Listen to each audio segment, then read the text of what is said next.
at the South Point studio. Here's Jeff Parles and Alex White. Two shot to welcome you in the Sports by the Book. Good morning. I'm Jeff Parles. The Denver Nuggets with a 20-point lead, and they're in Cancun now. And I'm Alex White. And Edmonton Oilers, they actually got it done in Game 7 and will be in a Western Conference playoffs. Edmonton not in Cancun. No. It got a little scary there last night. Unnecessarily, but credit to the Oilers, who now have the right to get blasted by the Dallas Stars. Oh, wait a second. I was supposed to save that for later in the show. Sorry about that. We have a good one for our Monday. Your Tuesday out there. Robby Kalland will join us talking NBA, talking some NFL at 9:35.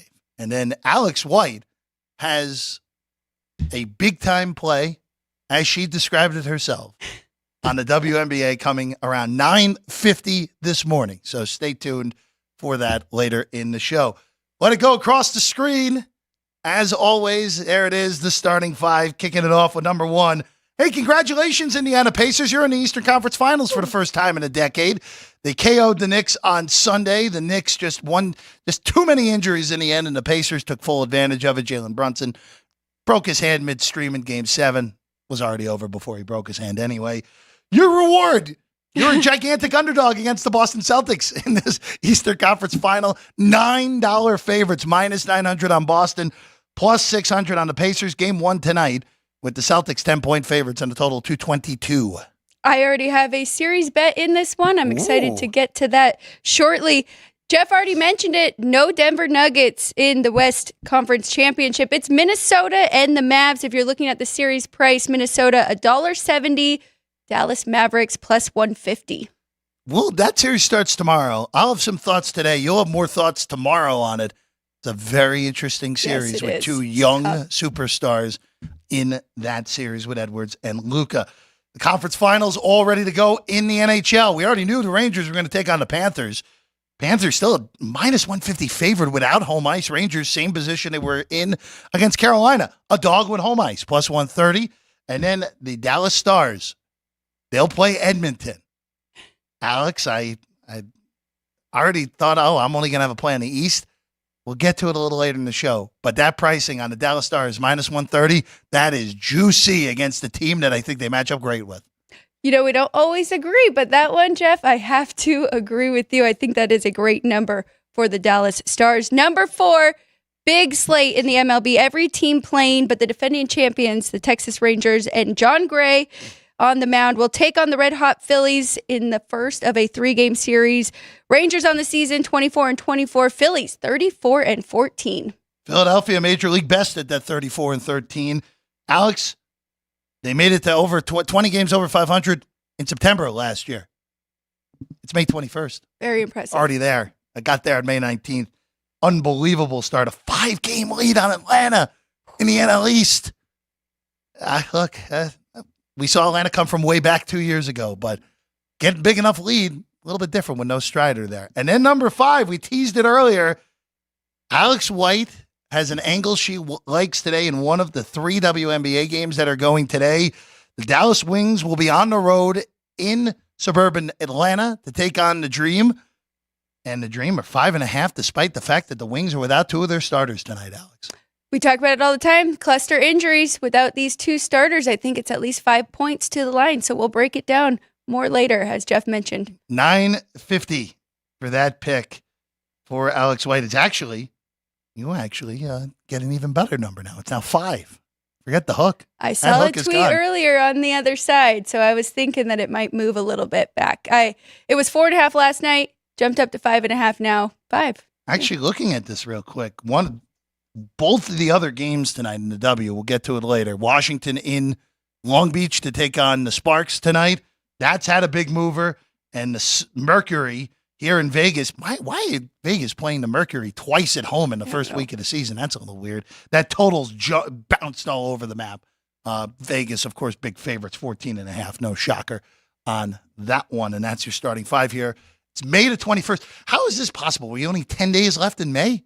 Only 10 days We're left. going to be halfway through this year in a month? And the weather. What happened, Ann? What happened to the calendar here this year?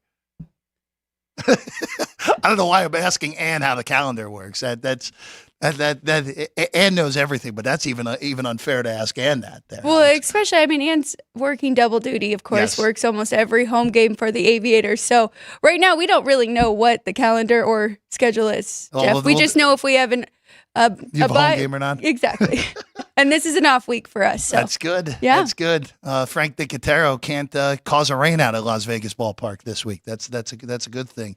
WCC's there this week. Yes, it So is. it's an off week for you. It's not an off week for Ann. That's not true. I am working Oh, okay. 2 days. Thank you, Come Ann, on, for we're supposed to reminding be me. a truthful show, Alex. Like, come on now. Yeah, so go out there. I mean, last year was the first year we had that conference tournament. It was a lot of fun. Pretty good showing, but we would like even more people out there supporting the college baseball players. A lot of conferences going on this week for college baseball. That is, it looks like just eyeballing this. The Toreros of San Diego, the number 1 seed this week in the WCC tournament at Las Vegas Ballpark. I would have expected Pepperdine to be better than they are. They're only the 6th seed. Beautiful in Malibu. You can play baseball year round. Well, yeah, when you think of college baseball, you do think of Pepperdine, but the last few years. Not the same. Yeah. Not the same. All right, let's get to this here, Alex. Let's start in the NBA.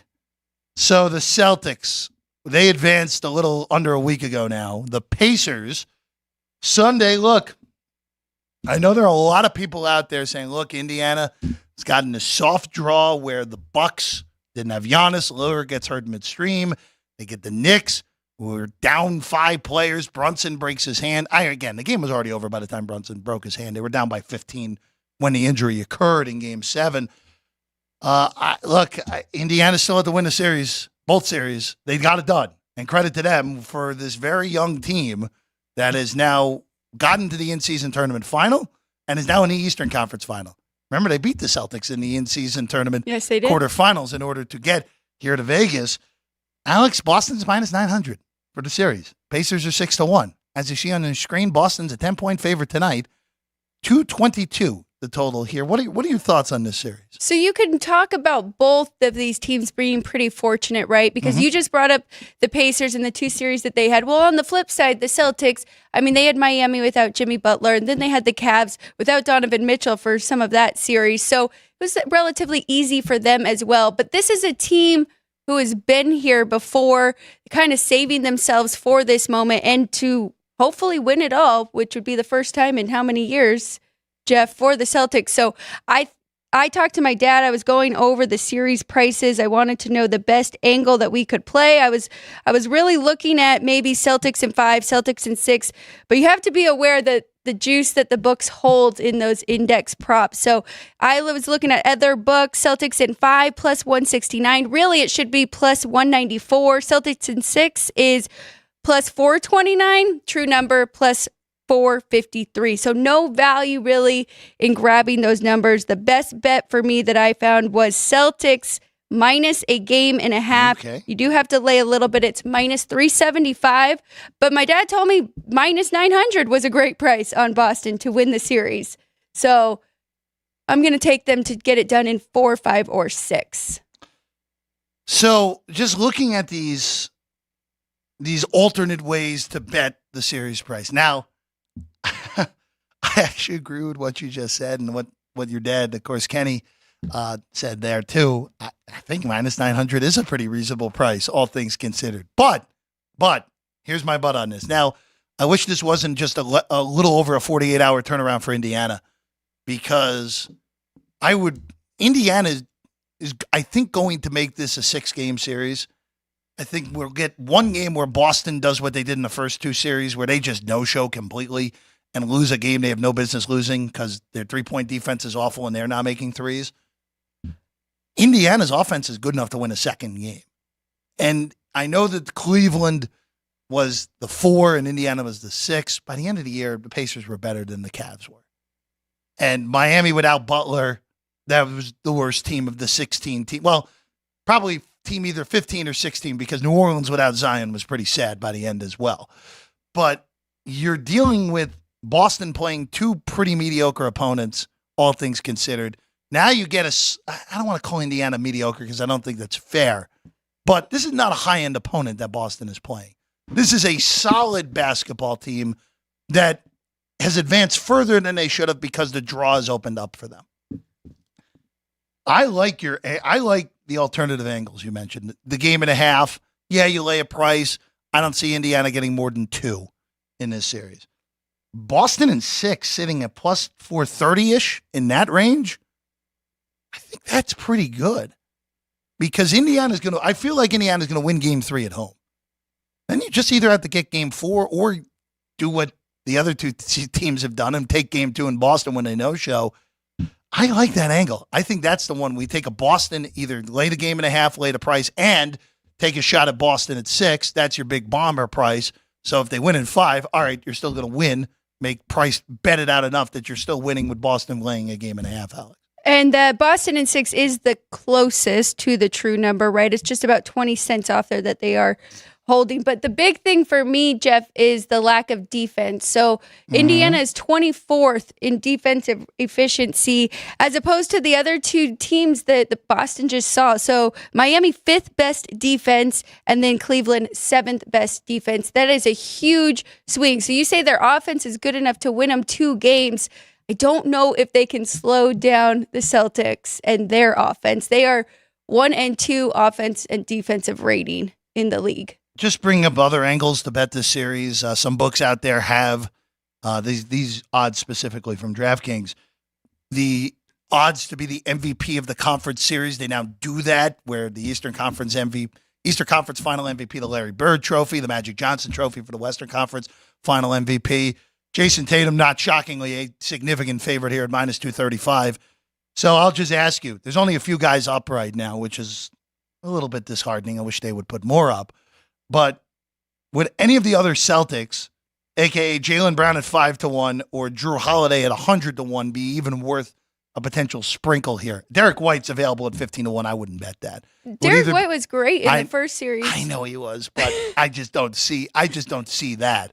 It would be either Brown at 5-1 or just taking the bomb on Holiday at 100-1. Remember, we're not expected to see Porzingis until game 3 of this series at the earliest. Okay, so looking at Holiday, he will be defending Halliburton for Correct. most of it, right? So I guess you could look at that angle. But then on the flip side, I think Brown is very interesting because him and Tatum kind of share this role in this superstar thing. So 5-1, I don't think that's terrible. You got to think in the voters' heads as well, right, Jeff? So, I mean, typically it always goes to the superstar. Even last year we saw Jimmy Butler won it.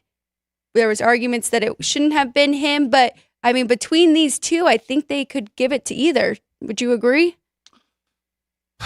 Well, just going through all the angles here on the Celtics, more likely than not, Tatum's probably going to average like 30 and 8. That will probably be enough to win that award. What would it take let's just take the Drew Holiday angle. Holding Halliburton sub 20, 22 points a game? Right? Right. That would probably be what it would take, having Halliburton with higher turnover numbers. I would actually say more likely than not, the way that you get this bomb of Holiday to win this award, this needs to be a sweep or a 5-game series. This needs to be a crushing where Halliburton just looks bad because Holiday's defense does it and Holiday does enough offensively. Jaylen Brown's probably the better non-Tatum bet, just because we're going to get more offensively out of it. Right. I know I scoffed at the Derek White thing. I understand the argument. White goes bananas from 3-point range like he did in the Miami series. Yeah, you could get that angle. But more likely than not, Tatum as a minus 235 favorite checks out, is correct. If it's the Indiana side, if you like Indiana to win this series, I mean, look, I would just take 2 bets because the series price at Indiana is 8-1. I would just take a small piece of Tyrese Halliburton at 11-1. And I would take a small piece of Pascal Siakam at 20-1 because no one else is winning that award on Indiana. That would be the way that I would do that personally. I really like Pascal Siakam because I think they are going to put a lot of pressure on Halliburton and he's going to have to step up big if they're going to make this a series or potentially win it. It's fun looking at these other angles here, these newer angles that have been available for a few years now. But that would be there are plenty of alternative ways to bet both of these series. Just bringing up the West real quick. I know you. Yeah, go ahead. I want to ask if you have anything on this first game, game 1. I do not. I thought everything was right. if we're going to bet Indiana, we're going to bet them in game 2. I just don't like this quick turnaround. If this was, hey, this series ended on, let's say I know this was not possible because the Knicks were up 3-2, but let's say Indiana was up 3-2 and they won game 6 at home, and then we're off until Tuesday with Saturday, Sunday, Monday, 3 full days off before playing on Tuesday. I'd be inclined to look at the 10, taking the 10 with Indiana. Now, Boston's been really sharp in these game 1s. Yes, they've been sharp in game 1 and they've been sharp in game 5. To their credit, those are the 2 games they've been the sharpest in both of the series. The first game in the closeout spot. I would expect them to be sharp again. I'm going to stay out of this. That total does seem a little bit high, but Indiana basically played that whole series against the Knicks except for 2 games over high 2 teens totals the whole series. So it's a little bit hard, and you mentioned their defense just being not any good. Right, and just be aware of that total. I know we like to go under in the playoffs, but Indiana right now leading in possessions, 121.7 in 100 possessions.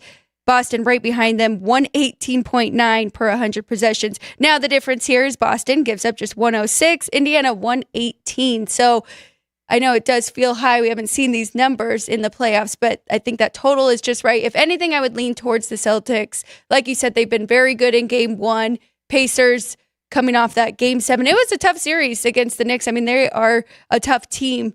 So I would lean to Boston. I just don't like the double digit here.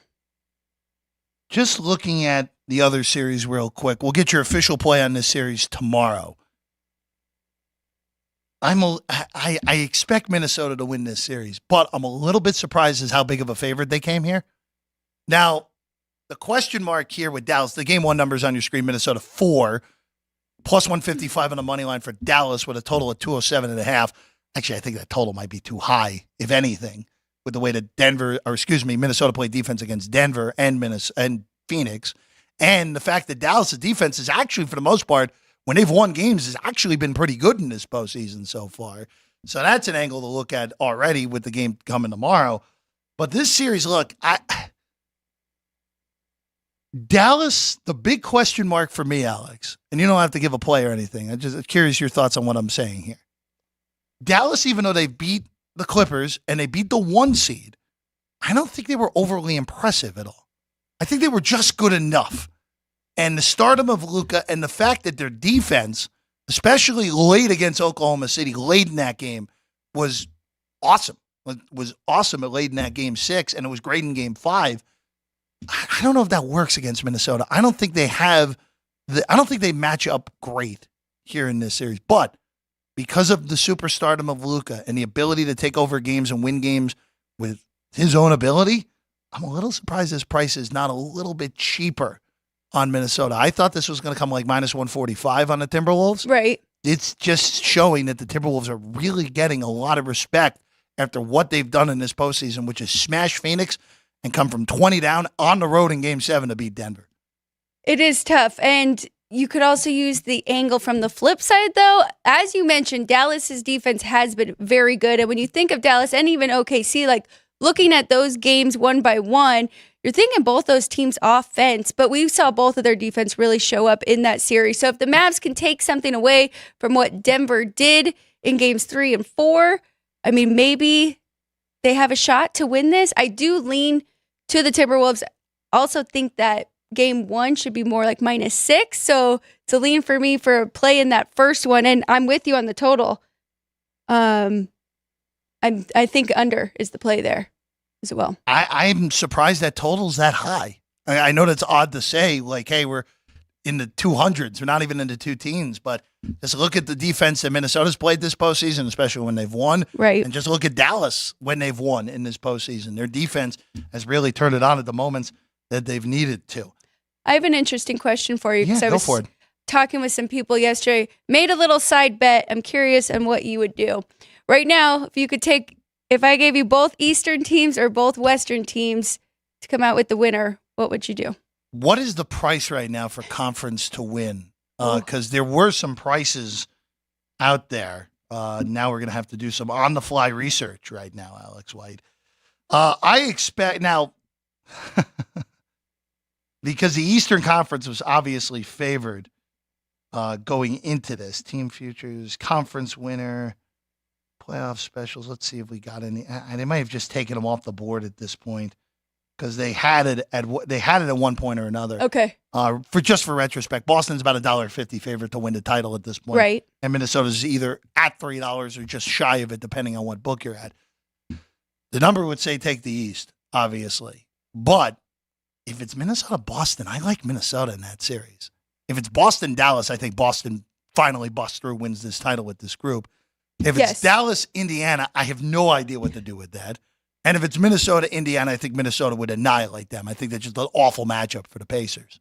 So at that point, I'd just rather have Minnesota.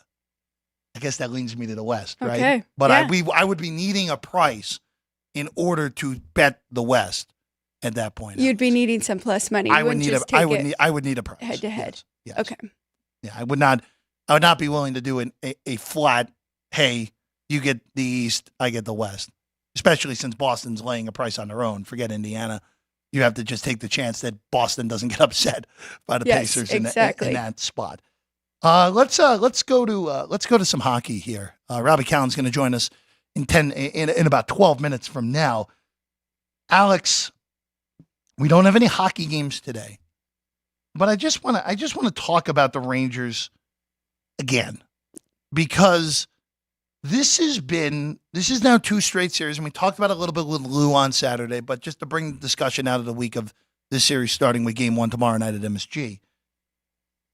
We have the President's Trophy winner for the second consecutive series as a dog with home ice. Now, I get the numbers, and I think this one, even though I had Carolina and Florida were pretty similarly rated to me, I kind of understand this one a little bit more, and I know that may come in a little bit backwards for what most people would say.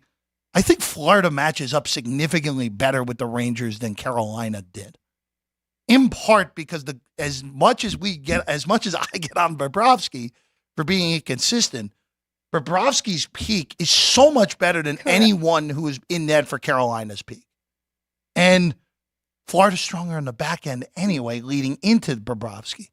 So I think this is like, all right, if you had told me going in, hey, the Rangers would be a plus 130 dog against both Carolina and Florida, I'd be like I did, give me that Carolina price right away. Florida, yes, I'm going to take the Rangers, but I have to at least think about it a little bit more because of the way that Florida's constructed. Florida is very fast and more physical, I would say, than Carolina. So that does make me a little bit nervous, but I am in the ballpark with you now. I do think the Rangers are being disrespected at this point. They are the underdog to win it all right now of the 4 teams, which I don't think is right. I already like them in Game 1 at home. They're about minus 118. I made them minus 118, and you can get plus money at some books with them, even money. So I like that bet already in Game 1. So if you like them in Game 1, you have to think they have a shot to win the series. With the home ice there. So, yeah, I'm with you, Jeff. Even that 130 series price is pretty tempting. That series price, I think, I'm going to take it. And if they lose, so be it. Like, again, Florida's a really good team. Now, assuming Dallas wins the West, which I think is less of an assumption based off the price than I think it is at this point, and it is also playoff hockey, Dallas will be favored against the Rangers. I'm curious to see what a Dallas-Florida pricing would come. I personally would make Dallas the smallest of favorites against Florida, but I don't think that would be the case even with Dallas having – actually, Dallas does have home ice in that series, right? Yes. I think they have one more point than Florida, 110 against 113. So, yeah, Dallas would have home ice against Florida, not against the Rangers, of course. I have Dallas very high in the power ratings, and they've been there for quite some time, where Florida has too. I mean, they've both been top 4 and kind of moved back and forth, but I believe I still have Dallas like 2. So I do think they would be a small favorite. This would be one of those where we're down to the Final 4. I know Edmonton's talent and their odds have been high all year. Correct. After watching Edmonton in that series against Vancouver, that doesn't inspire any confidence playing a real I don't want to besmirch Vancouver because they were the second best team in the West in the regular season around the 3rd goaltender. But the way that Vancouver played in this postseason was not appealing to the eye. And Well, it was just trying not to lose the game, right? Yeah, It was now- all yeah, defense. They I weren't agree. playing to win at all. I agree. Not taking enough chances offensively. So And Dallas, we've seen it already. And they've been in two very difficult series so far where they really, really had to work against Vegas in a 2-0 hole, come out of it, win that series. They really had to work hard. I know they won in 6. They won 3 times in Denver. Colorado is the best home team in the NHL this year. They won 3 times in their building. So Dallas's run has been very impressive. I know there'll be some people like, hey, how much is left in the tank? But I think this is the easiest matchup of the 3 for Dallas because Vegas championship pedigree. I know they had the weird goalie switch in the middle of it, the line shakeup, but yep. they still had to come out of a 2-0 hole with blowing the 2 games at home. Colorado, I know they had a 3-1 lead in that series, but the Avs are, to me, still the second most talented team in the NHL, even though I don't love their goalie, and Georgiev, even though he's great in Game 6, even though it wasn't enough. Skinner's the worst goalie they've seen by a wide margin, and his Edmonton team is also the one that is most willing to get blasted in a playoff scenario. I think that minus 130 on Dallas. I know you'll have more thoughts later in the week, but minus 130 feels super, super good on the Stars. I'm with you. I mean, I've had to bring Edmonton down throughout this playoffs because of the play that we've seen in the postseason. So I definitely like Dallas in that series. It's probably the best price we're going to get, too. So I would not be shocked if they won both at home. I think this is going to be Dallas against the Rangers, sticking with what I had pre-playoffs. I know you're sticking with Dallas. You'll have your official play today, but as of the moment, even though the Rangers, you did say the Rangers are getting a little bit disrespected in numbers, are you still picking them in this series? I am. You are. So we're going seed chalk. Seed chalk. In these 2 series. Yes. Not betting chalk, but seed chalk. I mean, we've got the best 2 goalies right there, Shesterkin and Ottinger. They are the best 2 left. They've been fantastic all year. And yeah, so I would definitely go with that. All right, we're going to take a quick break. When we get back, Robby Kalland is going to join us next. We're going to talk a little more NBA. We'll get some early NFL thoughts as well. Robby Kalland with us next. Sports by the Book, South Point Studio. South Point offers all the types of entertainment you'd expect at a first-class Las Vegas resort. Did you know our 400-seat showroom is one of Las Vegas's top destinations for live entertainment? Enjoy live performances by classic Vegas entertainers, bands, and today's hottest comedians, plus a rock and dance floor. You can also enjoy live entertainment at the Grandview Lounge, where you'll feel all the vibes of old Las Vegas. Enjoy the music, and if you love to laugh, don't miss The Dirty at 12:30, our very own free comedy show, every Friday night at 12:30 a.m. in the Grandview Lounge. The Dirty is 100% free, so arrive early. Go to southpointcasino.com or call the box office at 77136 for today's performances at the showroom and the Grandview Lounge. When you're ready for your favorite cocktail, stop in and unwind at one of our 7 specialty lounges. There's a bar around every corner, because you're in Vegas, baby. South Point Casino has plenty of attractions for the whole family. Catch a movie. Our 16-screen movie theater includes 2 XD Extreme screens for the ultimate in viewing, sound, and luxury. After the show, treat the family to a variety of treats at our old-fashioned ice cream parlor, Kate's Corner. We scoop up a variety of creamy concoctions, including smoothies, hand-dipped cones, milkshakes, malts, sodas, and sundaes. At Kate's, there's something for everyone. And if you've still got time to spare, our bowling center might be right up your alley. Voted Best of Las Vegas, it's a great place for friends and family fun. 64 lanes, a pro shop, snack bar, and arcade.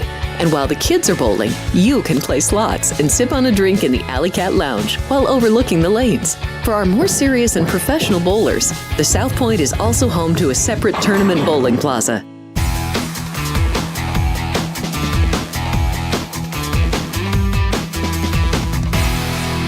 Welcome back in Sports by the Book. I'm Jeff Parles. Alex White's here as always as well. Now joining us from BWI, it's our good friend Robby Kalland. You find his work over at Up Rock Sports. Robby, thank you for being with us with the Southwest gates to your right and left. That's right. We're getting ready to go down to down to Orlando here. So, but couldn't miss a chance to hop on and talk with y'all. No, it's great to have you. Hey, look, say hello to Mickey and Minnie and all those people over at Universal for us as well while you're down in Orlando. But Robbie, speaking of Orlando, of course, we already saw the Magic go out. The Celtics, of course, took care of the team that beat them in the Cavs. They now take on Indiana here in this Eastern Conference final. I'll just ask you this. Boston's a minus 900 favorite, so we know what the expectation is here. But what does hey, this team is going to take care of whoever comes out of the West, and I'm confident about that based off of what we saw in the Eastern Conference finals look like to you?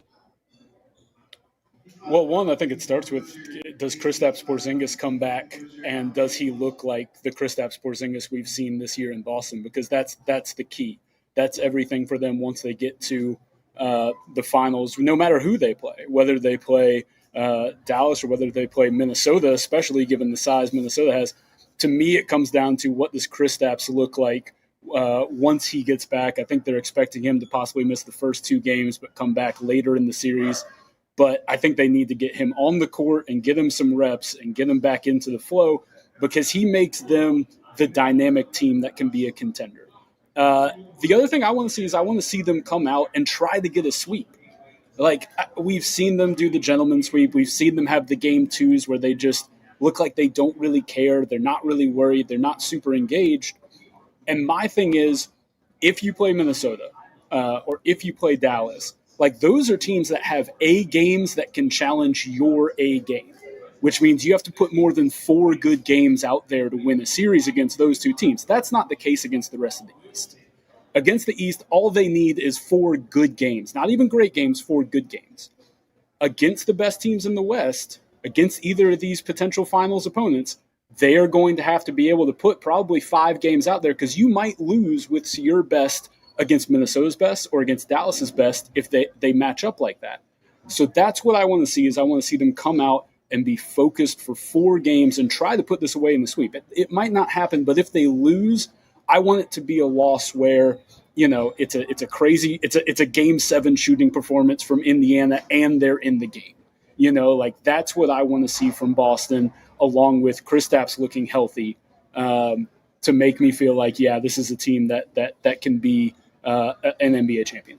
Robbie, I was just going to ask you if you gave the Pacers any chance to win this series, and you jumped right to a sweep. So now I'm going to give you some of these numbers and see which ones you like the most. Celtics in 4, pretty much 3-1. Celtics in 5 is plus 169. Celtics in 6 plus 429. And then Celtics in 7 is plus 580.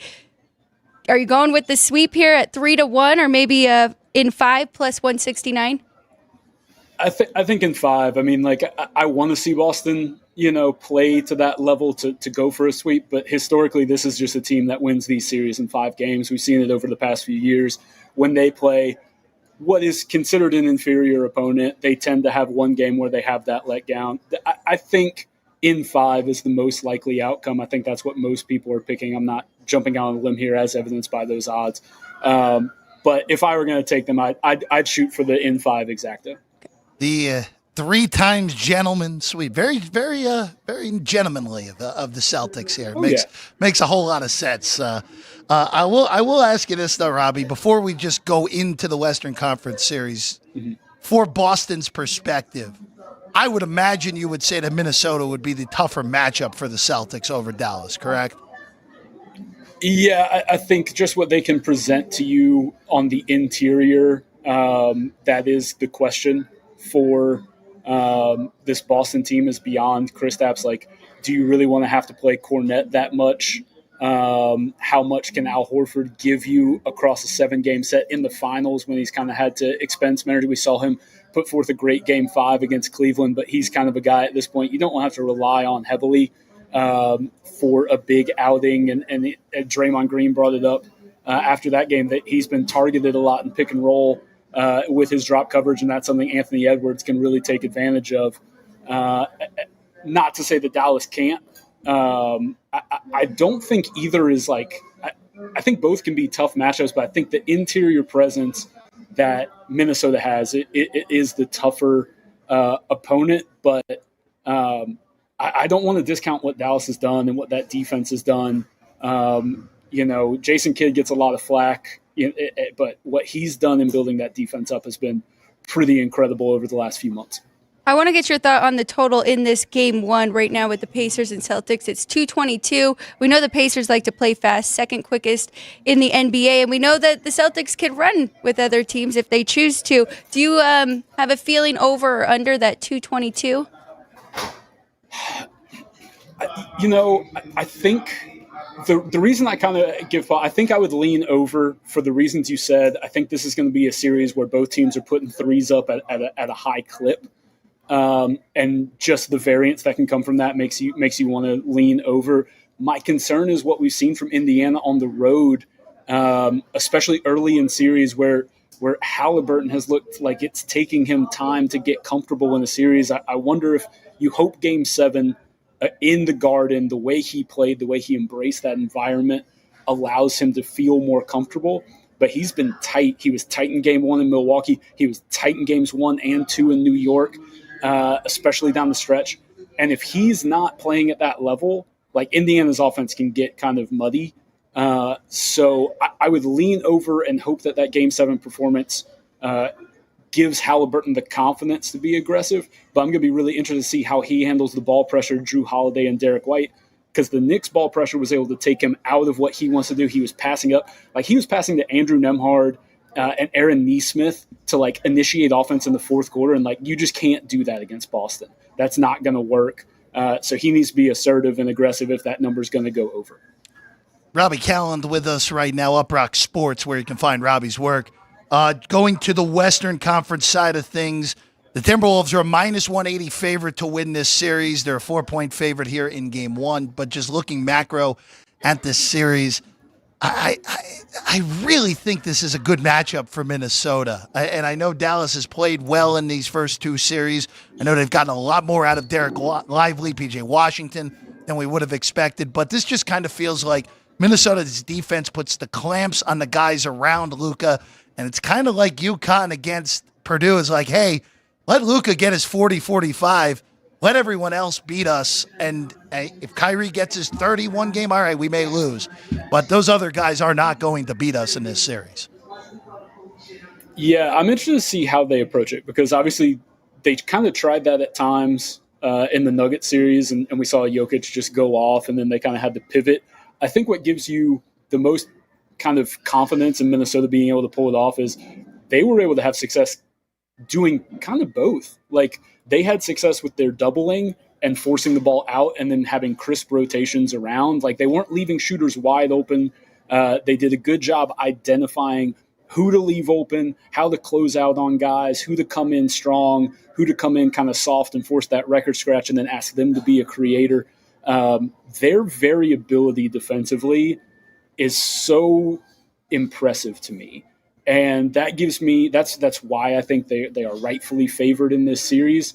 But again, Dallas, if they get the shooting, but I think they have to get more. JJ Redick's been on this, the Alfreds thing. There's Batmans, there's Robins, and there's Alfreds. I think Dallas's Alfreds, the others, have to be better than Minnesota's to win this series. I think Minnesota has more core guys that they can trust. But look, if P.J. Washington is just this guy now, if this is just who he is, then this is a really interesting series. But I think Minnesota is going to test that theory and also apply and also learn from what the other teams have done in giving those guys shots and get a little more tight on them, like you said, and early on see if they can force Luka into trying to do it all.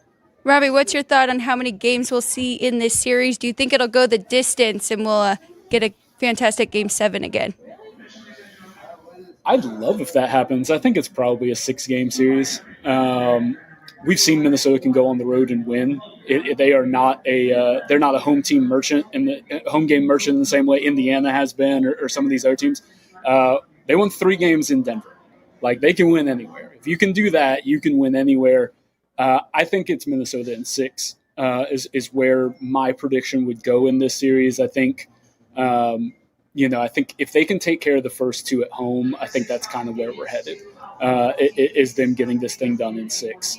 But I'm excited. I think it's going to be tense. I think it's going to be kind of some coin flip games that swing it. But the way that they handled themselves down the stretch in Game 7, the way they adapted to what Denver had done for 3 games to basically run them off the floor, having that fight, having that pushback and that ability to adapt and find a new strategy, find a new way to attack, winning a game where Ant was decent but pretty much a no-show in the first half.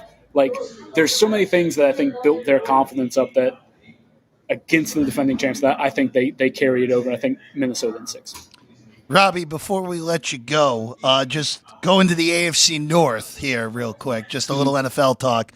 The best division, arguably in NFL history a year ago. Joe Burrow comes back looking like Hayden Christensen is Anakin Skywalker now all of a sudden. But the Ravens still favored. New look offensive line for Baltimore, plus 140. The Bengals behind us are plus 170. The Steelers behind us actually have shorter odds than Cleveland, which is a little bit surprising, at least to me. 5-1 on Pittsburgh, 6-1 on the Browns, who did a little bit in this offseason. Improved I know that Flacco won comeback player of the year, but Jameis, let's be honest, better than Flacco at this point. Improved their backup if Watson were to go down. Just what are your thoughts on this division that looks to be ultra competitive yet again? Yeah, I'm really interested to see how it shakes out in Baltimore in year 2, kind of continuing to build on what they did last year offensively. You mentioned some new look offensive line, also some shakeup on the defensive side of the ball, but a lot of their key guys are back. We'll see if they can continue to kind of build on what they did, but we know Baltimore with John Harbaugh, like, they kind of have a base level, right? When they are healthy, when Lamar is healthy, they have a base level of probably being a 10-11 win team, even if some things break wrong. And we know, their ceiling, I feel like, is just higher than the rest of the teams in this division, because you can trust them on both sides of the ball and because they have that kind of understanding of what they're doing. Cincinnati is interesting to me because, they're fairly competitive for a little bit after even Joe Burrow went down. He comes back. I think people forget how good they were those 3 years before. Interesting to see how they come back. They keep kind of adding pieces. It comes down to whether that line has been shored up enough in front of Joe Burrow to keep him healthy. But I think people kind of forget how good they were because of how last year went, because of how the teams around them went. Pittsburgh, Mike Tomlin's a wizard. I don't understand how he keeps getting 500 and better teams. How did he do that last year? It doesn't make sense. But at the same time, it feels like Pittsburgh has a ceiling on them, right? It just feels like even with, Russell Wilson or maybe Justin Fields or who knows how they end the season at quarterback, but kind of no matter who they've got there, Russ was fine last year. He's certainly an upgrade. Kenny Pickett was a disaster. Mason Rudolph is not very good. And they kind of taped some things together. But if they can get some explosive plays out of that offense, which they just haven't had, they're interesting. It's really just it's crazy to have a division that's this deep and this good. The Browns, it all comes down to what Deshaun is. And he's just been mediocre. And I think that's what you kind of have to expect from him at this point is some games he might have it for a little bit, but he's not the guy that he once was. And I have a hard time trusting that team. Although with Nick Chubb back, you don't have to be as dependent. But again, the reason you trust the Ravens more is I think their ceiling is the highest. Cincinnati probably second. And then, Pittsburgh and Cleveland. I think the reason you see Pittsburgh higher is Pittsburgh's floor is just so high because they're going to be in that 500 mix where Cleveland is a couple bad breaks away from being kind of out of it. If Miles goes down, if Deshaun goes down, they could be a 6-win team if things go the wrong way. But Pittsburgh, it seemingly matter who's in the lineup and who's not. They're going to be in that hunt for a 9-win season. He's Robby Kalland. Again, find his work over at Uprock Sports on the tweets at @rkalland. Robbie, it's always a pleasure, man. Thanks for hanging out with us today, and enjoy your trip. Thanks, man. Thanks, everybody. Absolutely. Thank you, Robbie. Robby Kalland, everyone. All right, we'll take a quick break. When we get back, Alex, you have an angle you love in the WNBA today. We'll hear from Alex on that angle. Also, we'll look at the baseball card, a full one on a Tuesday. Sports by the Book, South Point Studio.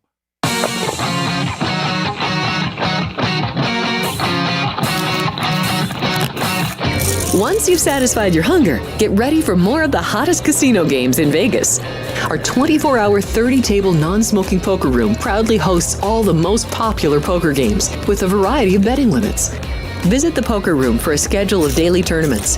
Whether you're going to hold 'em or fold 'em, the best place for poker is at South Point Casino. You'll notice that our craps tables are usually the loudest in the casino. If you've never played, join one of our free craps lessons to find out what makes this game so exciting. Check with the craps dealer for schedules and give it a roll. Bingo is also an exciting way to spend your time. We offer 7 sessions of bingo every day. Bingo! And each session includes a cash ball jackpot, 12 bingo games, a progressive double action game, and a $10,000 bonus coverall. Electronic units are available. If you haven't played bingo with us, give it a try today. Guests can also get in on the action at our one-of-a-kind race and sports books. 2 separate rooms designed to maximize your experience and comfort. Our sports book, with over 400 seats, puts you right in the middle of the action, 24 hours a day. The friendly ticket writers are happy to help, and it's conveniently located next to the famous Del Mar Deli, where you'll find supersized portions of delicious deli items like roast beef, pastrami, and Reuben sandwiches, or soups, salads, and pizza. Plus spectacular desserts fit for a king. And right next door is the race book. Over 150 seats, each with its own TV screen. There are 16 interactive player terminals, so you can bet right from your seat.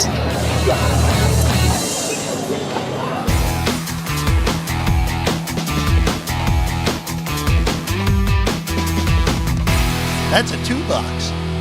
I'm Jeff Parles. I don't know why I did that. Alex White's here. Alex, help me out here.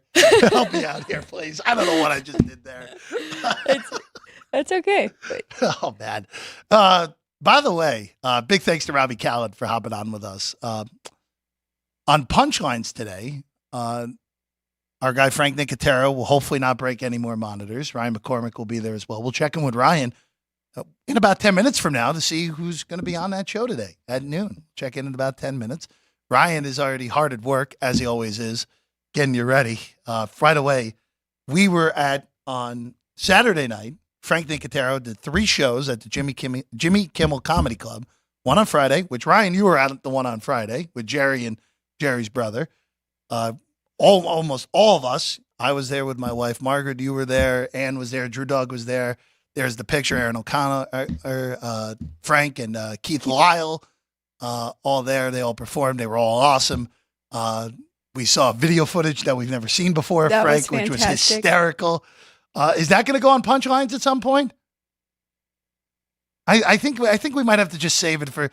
You have to see Frank do stand up in order to see it. I think that's what we're going to have to. I think that will be our angle moving forward. But it was tremendous video, to say the least. Well, and the whole show was fantastic. Everyone was excellent. We all know Frank is very funny from Punchlines. He's quick and witty, but seeing him do stand up, he definitely exceeded my expectations. He was very funny. He was great. He was great. Had a very fun time down there on the Strip at the Jimmy Kimmel Comedy Club. Hopefully we get to see Frank again soon, doing stand up. I imagine we will. The longer he's here in Vegas, the more times he'll be headlining. Yeah, I agree with that. It won't be the last time here in Vegas for our guy, Frank. All right. Alex, you ready to tell us about the angle in the WNBA that got you all ready to go here this morning? I am ready.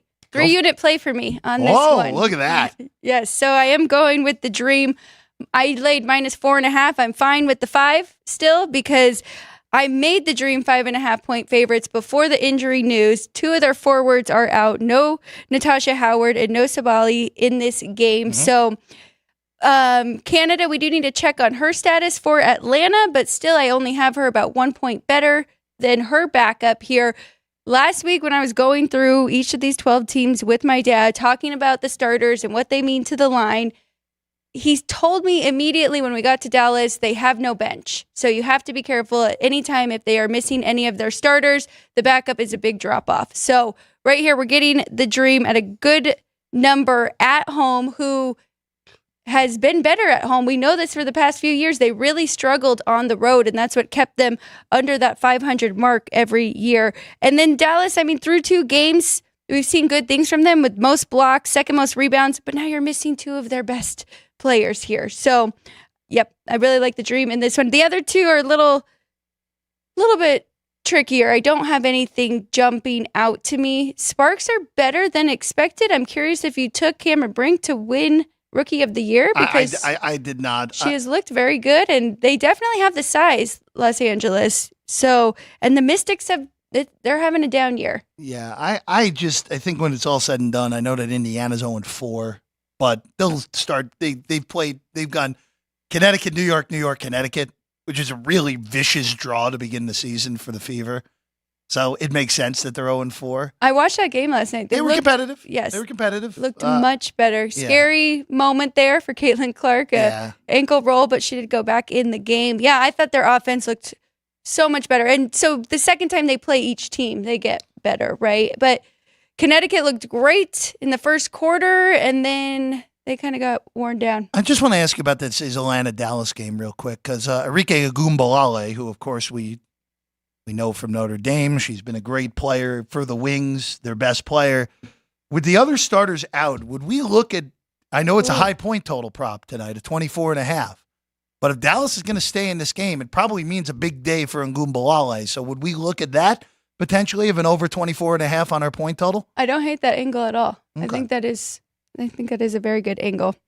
Now, it would either be that or looking at Tiara McCowan, who's at 11.5. Another big for Dallas as well. Of course, it's on the Mississippi State team that almost won the national championship not too long ago as well.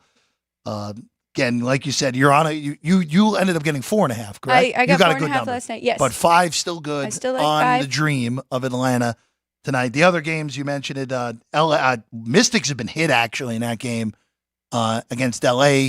Sparks 1.5 point favorites at home. Wow, that is a big drop. From 3.5, so a full 2-point drop. And then Vegas, big favorites tonight, not shockingly, 14.5. Totals bounced all over the place, as low as 171.5, as high as 173.5. I know Vegas is 2-0, but they have not looked their best so far in the first 2 games of the season. Have not covered yet in either game, which we know they have very, very big spreads here to cover. But you're right, they have not looked their best. But, I mean, they are without one of their best players right now. Yeah, Chelsea Gray's still out with that that leg injury. Still maybe another 2 weeks before we see Gray. But again, Aja Wilson's been great to begin the season. Yes, she has. Not shocking one bit on that. The multiple-time MVP was the favorite again to win the MVP in the WNBA. All right, let's go to baseball here, Alex. You mentioned it in the starting 5. I'll just bring it up. Ranger Suarez, who has arguably been the best pitcher in the National League and maybe even all baseball so far, gets the ball tonight for Philadelphia against John Gray. Minus 157. That guy's bounced all over the place. From minus 170 at the peak on Philadelphia. So a little bit of money in on the Rangers here. This totals also went from 7.5 juiced over to now 8.5 juiced over on this one tonight at Citizens Bank. There is some wind blowing out in Philadelphia. I would lean to the over because of that win, but it's tough with 2 really good pitchers starting off the game. But Philly's offense has been on fire. Dynamite. And then the Rangers, pretty disappointing start of the season. I mean, they are 500, but expected a little bit more from them. Yeah, this AL West has been highly mediocre. Astros starting to play better.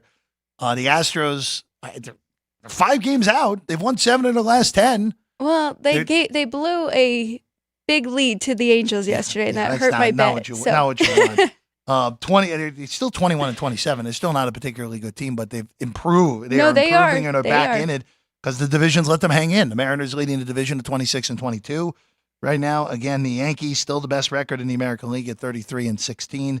2 games clear of Baltimore. They have 4 more wins. They played 4 extra games. Speaking of Baltimore tonight, I do like the Orioles on the road tonight in St. Louis. Best price anywhere. Behind us on Kyle Bradish and the O's. Minus 142. I would take that price. I don't love those minus. It's as high as minus, where's the biggest number? Minus 160. Okay, that's ridiculous. But minus 155s are out there. Minus 150s are out there. And minus 142, real good on Baltimore. I would take a piece of that, Alex, before that disappears behind us. Cardinals just 21-26. They've been a little bit disappointing as well. And Lance Lynn gets the start for them. I am going back to the drawing board here. Okay. Jeff. I'm going with the Giants and with our guy Logan Webb. I don't know how much that one has moved, but I did take it at minus 129. Okay, not a lot. Minus 130 here. I think that price is good against the Pirates and Martin Perez. Giants batting average in the last 7 games, much better, 291, averaging 6.3 runs in those games. Pirates, surprisingly not a big road home split. So at home, just 9-12 on the season. So I'll take that short price with Logan Webb on the road. That's been a bouncer. Open minus 129, got as high as minus 140, now back to minus 130. Total's also gone up a run. And totals are going up a run in multiple spots here today. 7.5 to 8.5. I don't know if that move is right, but it's juiced to the over on that one. And you'll be having Hammer Martin Perez, who's been inconsistent here in this season. By the way, I'm going to do it. I like the White Sox as well as an underdog today, Alex. Crochet has been great. He's been their one guy who's been reliable in that rotation. He's on the road against Toronto's been all over the place so far this year, offensively speaking. Plus 160 on Crochet. I'll take a shot. If they lose, so be it. If the bullpen blows it, so be it. First 5, Crochet. I mean, you're getting $1.50 first 5 if you don't want to worry about the bullpens. I don't mind that either as well. Actually, that probably is a little bit better even at a 10-cent discount. What about that run line there? Plus 1.5. You have to lay minus 145. You could.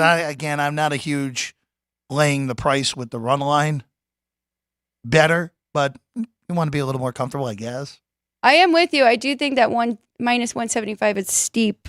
I think it should be about minus 145. So value there on that plus 160. Man, that pitching matchup in Cleveland tonight is awful. Wow. Carrasco and Hauser tonight. The folks that bet the Guardians, by the way, from minus 109 to minus 125 in that game. I want to bet the under 9 here. Good luck. You just said the pitching matchup, so that is why I have not done it yet. Yeah, there was 9.5 earlier. That's all gone now. That was there a little bit overnight. Even a 9.5 flat. I don't know. Those pitchers stink. Both of those guys there. And Carrasco, I'm kind of surprised is still in the majors. And Hauser's been brutal as a starter so far this year. Been better out of the bullpen in his 2 outings. All right, Alex. Before we go here today, anything else that we got to know play-wise here tonight? Of course, the big one is the Atlanta Dream laying the 5 for you. Yep, that's the big one. And then Celtics minus 1.5. Have to lay a little bit, but that is for the series. For the series. That is the way I'm playing that series. Minus 1.5 games for Alex White. Again, I think the best one on the board today for me is the Baltimore Orioles at that minus 142. I would not lay more. I think the highest price I lay is $1.50. That is the highest. I would not go higher than that. Don't mind the White Sox first 5, as I just mentioned. That would be the way to do it.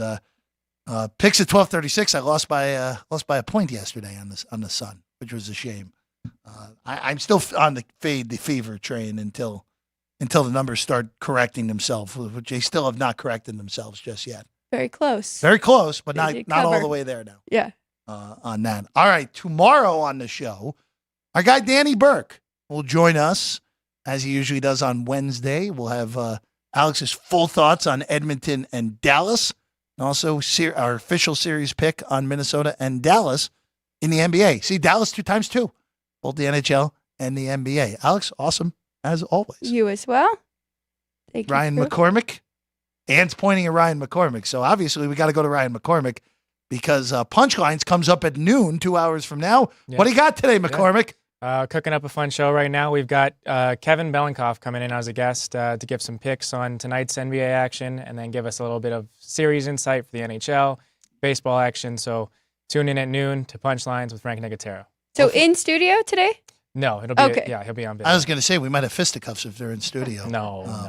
Ryan McCormick immediately shooting that down here today on that. No, Kevin's a great guest. Be sure to check that out on Punchline starting at noon here on the network. Drew Dog and Caden. I don't know what Caden's doing today, but good work by everybody here today. Sorry, Caden. Caden's still recovering what is it now? 15 days later? Still recovering from your 21st birthday 15 days later? Yeah, all days recovering from that as well. Thank you for actually reminding me of that there, Ryan. Might need nine months of recovery from EDC, in all honesty. Might be a long summer. Might be a long For summer. our friend Kaden, turning 21 right before the summer hits. Woo. We'll see you all tomorrow. Sports by the Book, South Point Studio.